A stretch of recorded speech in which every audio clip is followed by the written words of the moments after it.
From Montana's news leader, this is the MTN Noon News.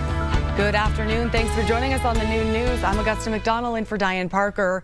In Billings, a teenager is in custody following a weekend stabbing that sent 2 other teens to the hospital. Right now, the suspect is in jail on unrelated charges.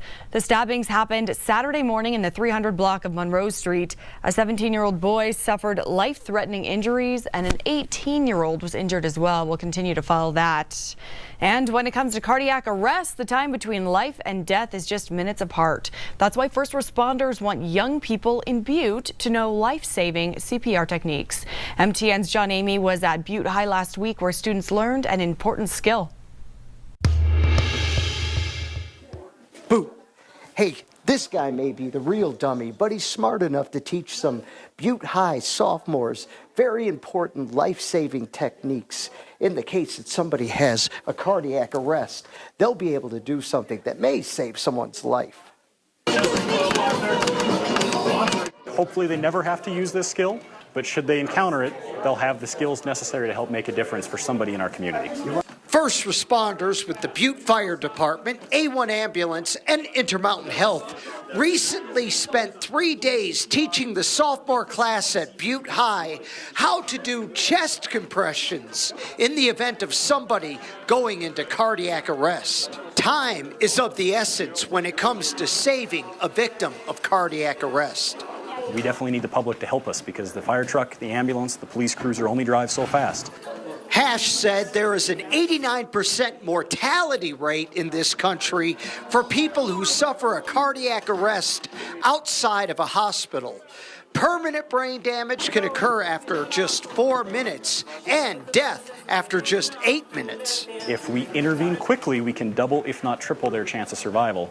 Students were taught to call 911 and then continue chest compressions until first responders arrive. It's pretty exhausting, actually, but you know, it's a good skill to know if you're gonna save someone. Many students said they believe it is important to learn this skill. Really easy to learn, and it's very simple, and I think it's really good for people to know. Definitely a good time to learn this. You never know if you'll need it in the future. I mean, it could save someone's life. In Butte, John Amey, MTN News. Hope it's been a great Monday so far. Hope you had a wonderful weekend. Our local forecast coming up in just a bit. Not too bad in the next couple of days, and then we'll see some changes as we get into the middle of the week. First off, what's going on across the U.S. today? Upper Midwest, Great Lakes, Southern Plains, shower and thunderstorm chances will hang in there over the next few days. East Coast, mild and sunny, and the Southwest Great Basin, well above average temperatures for this time of the year. For us locally, very windy, especially on the eastern side of the state. High pressure dominating the next couple of days to keep us dry. A bit cooler the next couple of days, but then we'll warm up nicely by the middle of the week. But that doesn't last. Another unsettled weather pattern is on its way. We'll take a look at the latest coming up. The Teton County Extension Office hosted the state's leading scientist in a grasshopper education session last week. The state plant health director for the USDA predicts this year we'll see a decline in grasshopper populations, but remains optimistic. Cool, wet weather conditions are optimal for diminishing populations. For producers, there's a few things you need to do to get ahead of a potential problem. Start monitoring populations now. Grasshoppers at this stage will be the size of a grain of rice, and once you've determined you might have a problem, ask for help from the APHIS office, a county extension agent, or even a crop consultant. We don't want grasshoppers to go away. They're part of the ecosystem. You know, birds feed on them, other insects feed on them. They're part of the ecosystem. And when we do treat them, we just try to suppress them and get them down to a level where we can manage them rather than eradicate them. It's not an eradication program, just more of a management tool.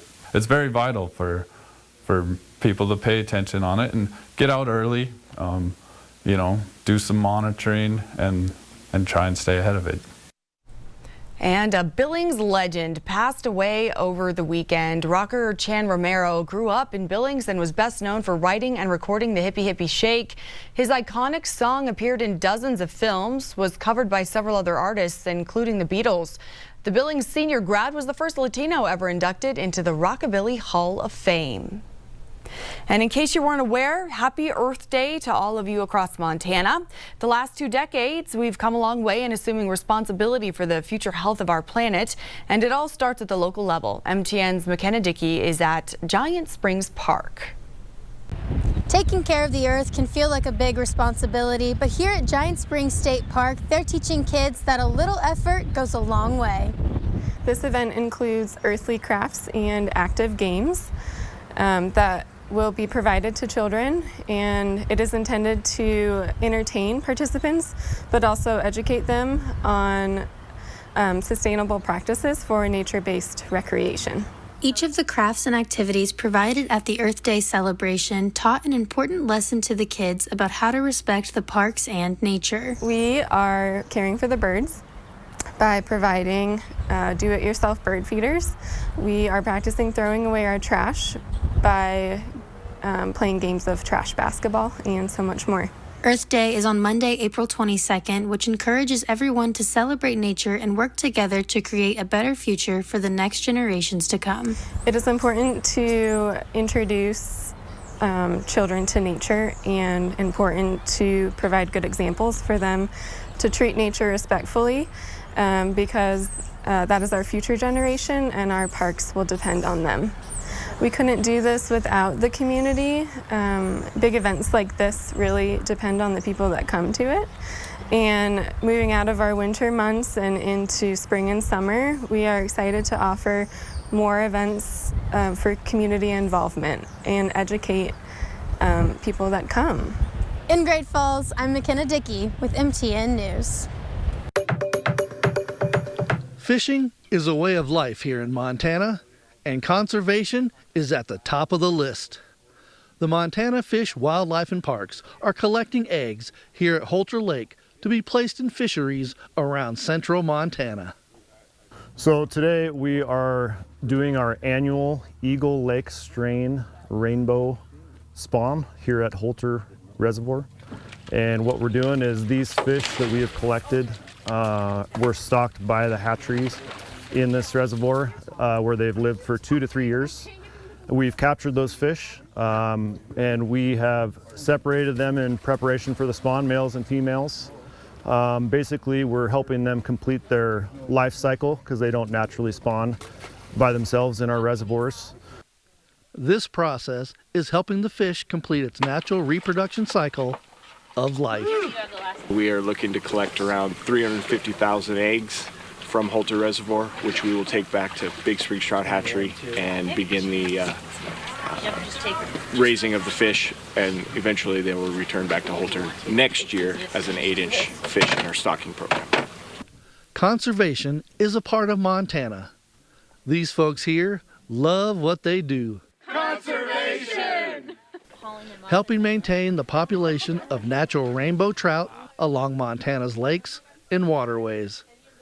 Here at Holter Lake, I'm Paul Sanchez for MTN News.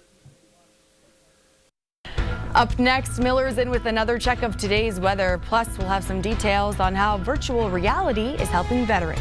Stay with us. The MTN Noon News continues right after this.